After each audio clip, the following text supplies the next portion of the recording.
Hello, welcome. My name is Leroy Smith. I'm the proud founder and CEO of Realized Curriculum Solutions.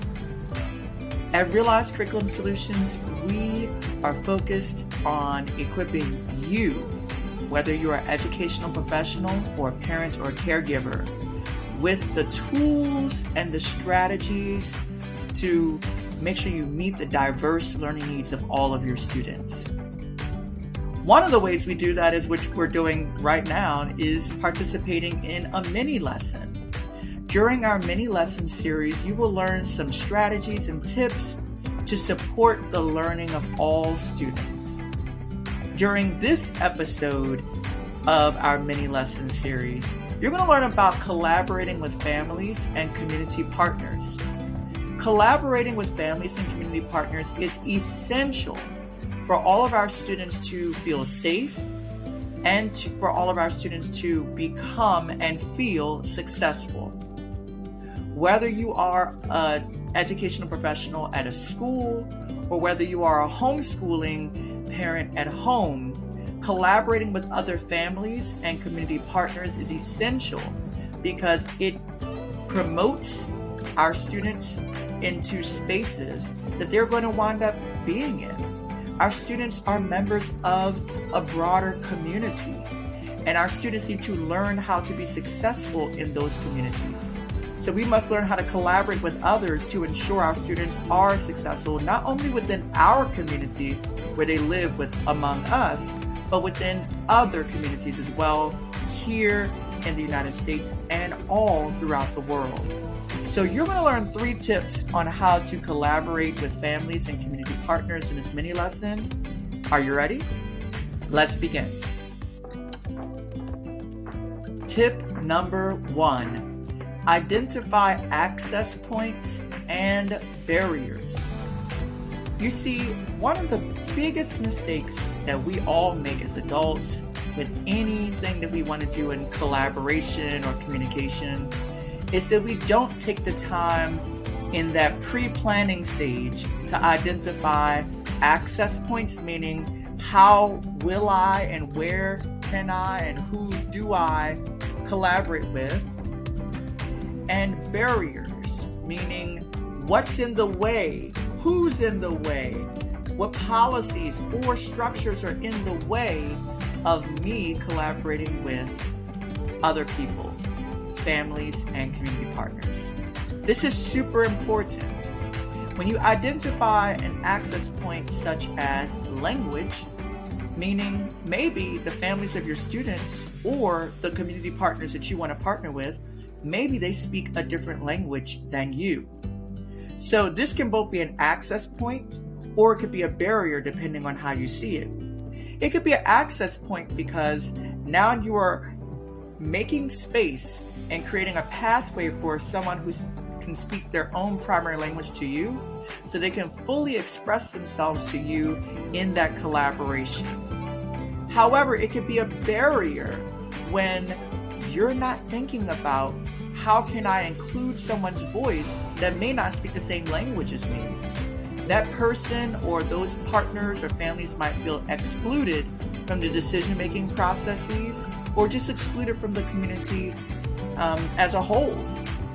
So tip number 1 is to always sit down first and think, where are the access points where I can meet people where they are so that our collaboration can begin effectively?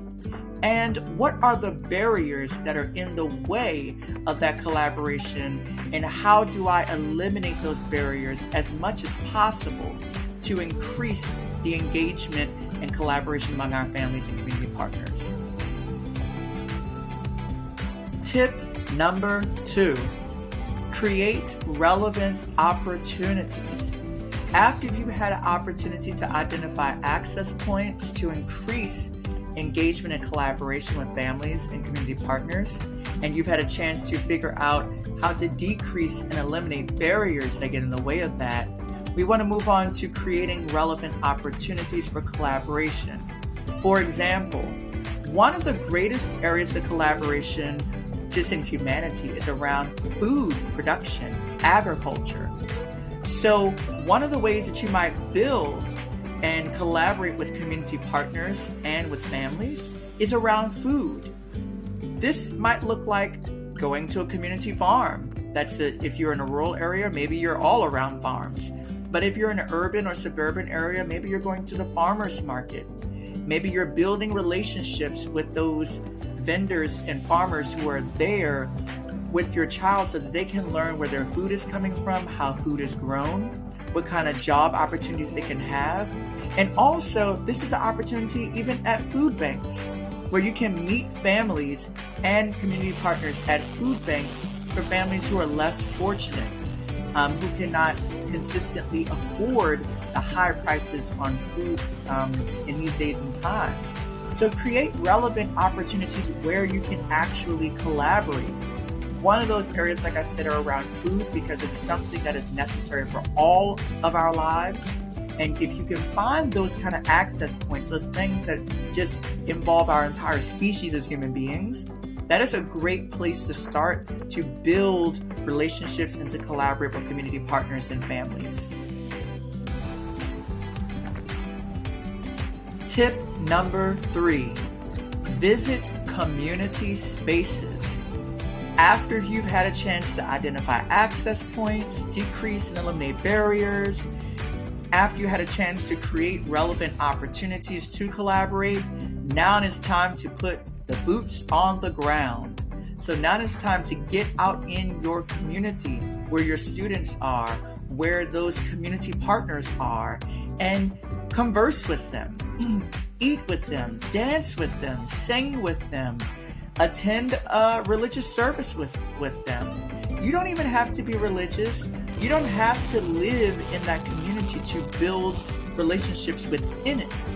So visiting community spaces gives you a deeper perspective of all of the different perspectives that are here.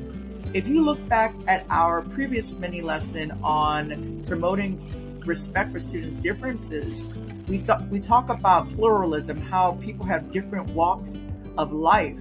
It's hard to see people's different walks of life if you're not actually there to see how those things actually look in their real environments. So take the time out of your schedule to visit those community spaces, whether they be recreational centers, whether they be community pools, whether they be religious spaces or daycares or whatever they may be, so that we can find the people, we can increase the opportunities and access points to collaborate with families and community partners.